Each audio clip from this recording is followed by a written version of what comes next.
Aren't we grateful for Olivet Nazarene University? Let's give them a great welcome.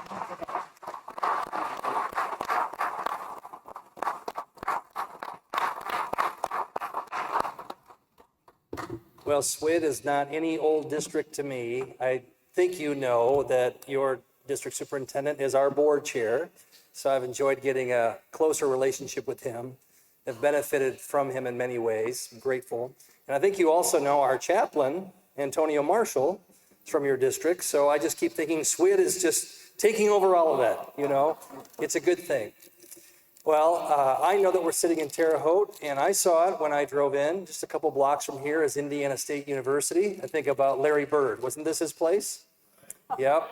Well, I know that where you drove from, there's all kinds of universities that a person could have in mind. And I'm also aware of just the cold fact that higher education more and more feels like a commodity, meaning it gets down to cost. You think every place is the same, it's just shopping on cost. Well, I'd like to just, as I give you an update on how we've been stewards of your partnership and ministry, I'd like to just give you this idea. I know there are 5,000 colleges and universities in America. I don't think your son or daughter or those in your church or under your influence are probably going to ruin their lives by going to some other school. But could I suggest to you, they might waste an opportunity by not going to the right place. And part of the way I feel it and see it is what happened just recently.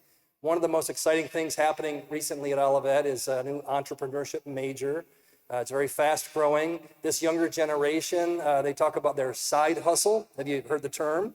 Many of them want to be entrepreneurs. In fact, there are more new business filing starts in the last 3 years than any time in American history. So we started this program that's growing very fast. And one of the anchor events around that is our Creator Conference, because we serve God the Creator as He helps us create new things, businesses. Well, our first event speaker when we did this, and we started this, was Steve Green, the CEO of Hobby Lobby. This past spring, we had Ann Byler come. She is the founder of Auntie Anne's Pretzels. So how many have had Auntie Anne's Pretzels before? You have. And then how many want to admit you've had lots and lots of Auntie Anne's Pretzels? Right, smothered with butter. I know. What is it like? You could get a business degree anywhere. You're not going to ruin your life by getting a business degree a few blocks from here at Indiana State, but you might waste an opportunity. Ann Byler stood there and she told our students that she grew up Amish with an 8th grade education. She talked openly about she had a very stressed marriage, and that it came to the point where she figured out, this is her quote, she needed to make some dough, bring some stability. They got counseling. She was open about Christian counseling. She talked about a personal tragedy involving their church and her relationship and their pastor. But mostly what she emphasized to these young students who are thinking about entrepreneurship is her ministry to her employees. And then they heard from Brett Hagler. If you Googled him, you'd be amazed. He came to campus. He founded an organization called New Story. This year, they will build 4,000 new homes in Mexico for the impoverished because they're the only ones that figured out how to 3D print homes. Well, he said he grew up, his words, a frat boy, typical frat boy at Florida State University. After college, the Lord got a hold of his heart, saved his soul, gave him a new vision for his life. So now he's doing this remarkable thing through business. And Justin Donald was there. He was talking about passive income techniques. He, as a Christian man, he told our students, at the beginning for me, it was about making money. And then he said it was about managing money. And he said, now I'm at a place I'm reflecting on the purpose of money. And don't you know, there's nothing wrong with profit making if it's in the hands of one with a generous heart, one who believes that God gave that to them to steward and to be generous. That's the purpose of having excess wealth. So you see what I'm saying? You're not going to ruin your life getting a business degree at Indiana State, but you might waste an opportunity to sit in an environment that's Christ-focused. What kind of business should this be? And so we're just encouraged to have progress in the ways I think you would want us to have. Here are a few updates on how we're doing. One of the things we've been trying to focus on is the problem of affordability. And we're really defying the odds on costs. Compared to a group of 20 other Christian universities that we track and you would know, it used to be that our net charges were about $3,000 less on average than that group of 20, now about $5,000 less. We've sustained a commitment for 3 years in a row to keep changes in the rates to half the rate of inflation. I know that sounds like egg-headed economic stuff, but when you're trying to balance a budget, you're nodding, you know what I'm talking about. When our food costs go up and all the other things, to fight for families, that's real, and over time it matters. Do you know that now nearly 1 in 10 of our traditional age students are entirely tuition free? And we've also committed that the lowest 5 income generating careers should have half off their tuition in the last couple of years. I checked it because we are really the professional clergy. I checked what are our average costs for those studying for ministry, $6,670 in tuition. $6,670. If you would check a regional community college, it's not that much different. Another problem we've been trying to solve is defying the odds in enrollment. I know that I would care about that or think about that more than some of you, but there's been about a 20% decrease in higher ed enrollments in the Midwest over the last 10 years. And yet we're very encouraged that for a second year in a row, we will have overall enrollment growth. Last year and the year to come, we will have the largest freshman class in our 117-year history, just freshmen alone, nearly 1,000 of them. If you look at our non-traditional programs for folks like us, online programs, 16 of those 18 programs have grown.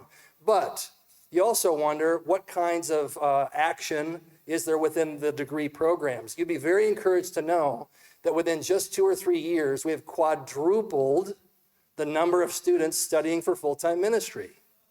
Aren't you glad for that? I am very glad for that.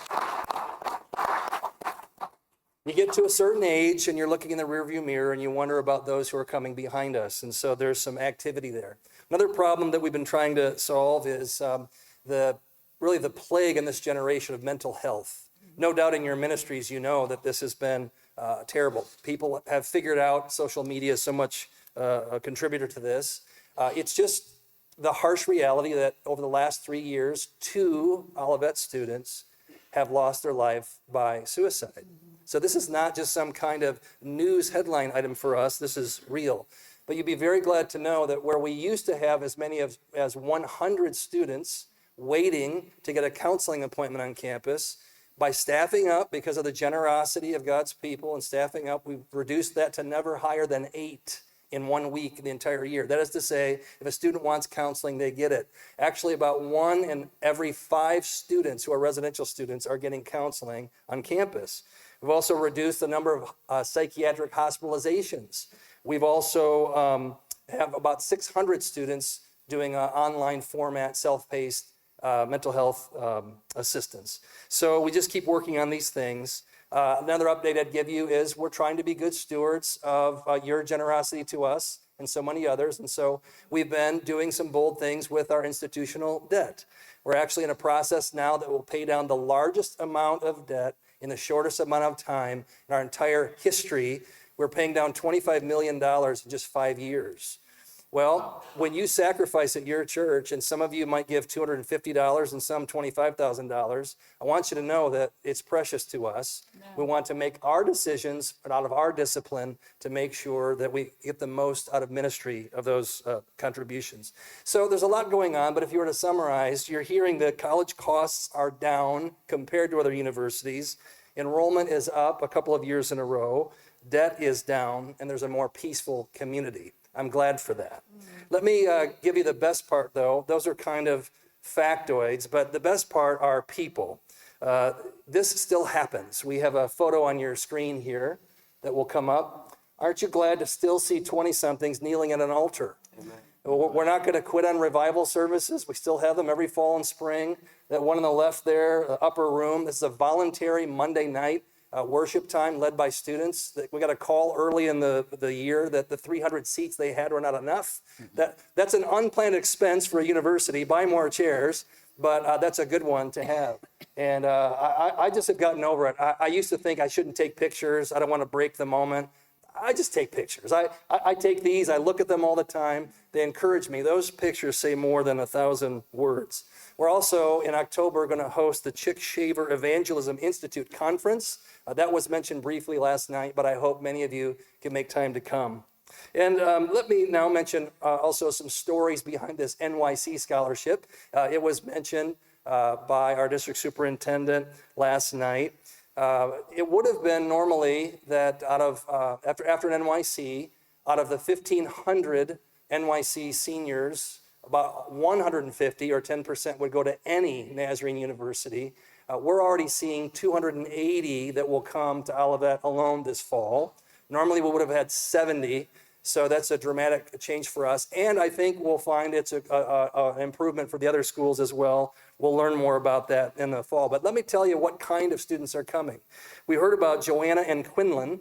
So Quinlan had been to Celebrate Life in May. Then around Labor Day, she did her tour with her mom. And then they had that moment that everybody does. You stand at the admissions office, you've had your financial aid meeting. And I know what it's like. I've put 3 kids through college. Can we pay for this? Well, basically in faith, not knowing how it would work out, they put down a deposit. It was about 2 weeks later that in the mail that Quinlan received a paper envelope and, yes, a hoodie. We still pass around the swag. But in that envelope was her NYC scholarship, 4 years, all of her tuition covered. And we got an email from the mom, Joanna. Let me read to you what it said. Today she received a letter that brought me to tears. I had her read it to me twice. She put 6 exclamation points in her email. I can't tell you what this means to us because this journey that I'm on, it means all the more. And there's more behind the tears. What we learned from her note was, it's not just financial relief to a mom. It's that her husband and Quinlan's dad had died of cancer just 2 years ago. Think about making that trip to campus as a single mom now. Think about what her heart is like. And then the financial part. Well, then she disclosed in her email, she now is also diagnosed with cancer. So she said, I'm quoting from her note, as a single parent with my own cancer, I've worried about the future, but as of today, I'm not as stressed. From the bottom of my heart, thank you so much. I just love an underdog, don't you? I mean, we'll always have honor students. I could tell you the stories that they're going to Johns Hopkins University for med school. We have those students, but don't you love an underdog? And I just want you to know that when you sacrificially give from your church, it doesn't fall in some black hole somewhere in some accounting office and it never gets attached to a life. It reaches people like her, like Quinlan. You're making that possible. Let me tell you another story from a different picture we can show here. Bette O'Neill. There she is in the middle. She's graduating now. And she's standing in front of a new statue that we commissioned about 1.5 years ago and installed it last fall. That statue behind them is called Credential and Calling. In our tours, I love that they begin leaving from the bowling admission center. They cross the street and they see there the eternal flame. And Education with Christian Purpose is there emblazoned on that stone. They walk through all of their places. The very last visit is the statue. It begins with our mission statement and the eternal flame, and it ends with this in the quad, the center of campus, Credential and Calling. What it represents are 4 figures. You can see they're all wearing graduation regalia, those kind of funny hats we all wear. And what I say, I put on my funny little black dress once a year. They're all in those things. You'll notice on the left, it's a professor. In the middle are 2 students. And on the right is Jesus. The position of this statue is in the direct sight line between the front steps of the library and they're walking toward the front steps of the chapel. Faith and learning. Credential and calling. The credential that they hold in their hand is their diploma. Part of what this statue symbolizes is don't just come and leave, come and stick it out and finish. Get that degree. The scripture says in the book of 1 Timothy, we should prepare the church for every good work. And so when you have a person going into engineering or teaching or law, these are those every good works to prepare them. They need excellence with their credential. But we don't want them carrying their credential off on their own trek, right? We want them going in the way of Jesus to find and work in his calling. So Bet O'Neill is there, and this has happened in her life.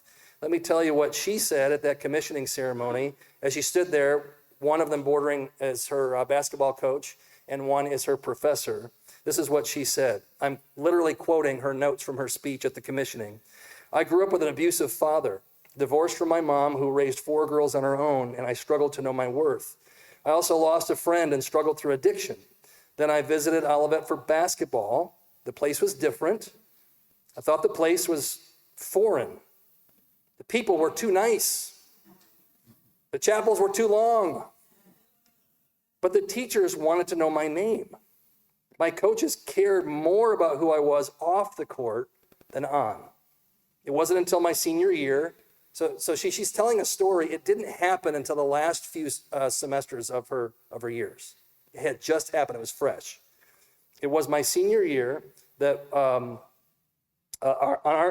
Katie and our team gave a speech during a team meeting, and I had tears in my eyes. I told her, I don't know what I'm doing right now, but I feel called to make a change in my life. Katie, her teammate, led me to accept Jesus as my Lord and Savior, with all my teammates there truly supporting me. Now I watch as God started to strip back fleshly desires one by one.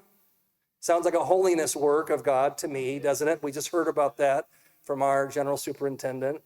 I'm not your ideal godly woman, she said, but each time I learn more about Christ, I grow more as a person, and I'm able to have tough conversations with no fear of rejection. I now see God has shown me grace I couldn't give myself. He gives me joy that makes my days more colorful, and patience to keep him at the forefront of my decisions. As I look to my future, I will start a new chapter in my life as a special education teacher. Something about that just puts a bow on the whole story for me, because I love an underdog. I love a tender-hearted person. That's what she's going to give her life to. Even she says, I find beauty in that, beauty in my story. So this is what we're doing. These are the things. I'm so grateful for your partnership in ministry, for your sacrifice. I hope you take confidence in what we're doing, that our priorities are right. Let me just finish this way. This certainly is a time for boldness. We've heard about the way the culture is, and we feel that too. I was interested when I listened into a webinar, The State of the Pastorate 2024 by the Barna Group. One of the participants said this, and I quote, "Turbulent times in culture make for tumult in the pews, but it also raises the spiritual temperature." Barna does research. They said since, we've talked about PC, I caught your language, post-COVID, pre-COVID. Barna, who does research, said PC, post-COVID, 6 in 10 Gen Zers say they're more spiritually open than before that. When they asked pastors, are you willing to try something new in response to this? 9 of 10 pastors said, yes, count me in to try something new. Normal now is trying something new in ministry. And we heard more about that last night and this morning from our DS. So we're doing new things too. It isn't easy. We're managing risk all the time. We have some failures that we're just working on. I like to say it's not a failure if you can fix it. So we're trying to fix things. We have other things that feel glorious, and I know you do too. But let me leave you with these words. We ought to be in the posture to try. Mark Batterson says in his book, A Trip Around the Sun, I fear missing out on opportunity more than fear that I make a mistake. The greatest risk is taking no risk at all. David Jeremiah writes in his book, Forward, risk is not a state to avoid, but a natural dimension of living by faith. The center of God's will is dangerous, not safe. But if you risk nothing, you're risking everything. And finally, W.H. Murray, the Scottish Himalayan mountain climber, he was really more of a deist than a Christian, but I think he got this part right. Quote, there's one elemental truth, the ignorance of which kills countless ideas. The moment one definitely commits oneself, then providence, capital P, he's talking about God, then providence moves too. Boldness has a little magic in it, end quote. How many know what it's like to stand on the precipice of a risk that you do by faith, How many know that you've seen people retreat in fear? How many know there's others who've preceded, and the blessing of God waits on the other side of our action and faith, right? That kind of boldness does have a little magic in it. So we're trying things, you're trying things. It makes it more fun to just try it together. Thanks very much for your support.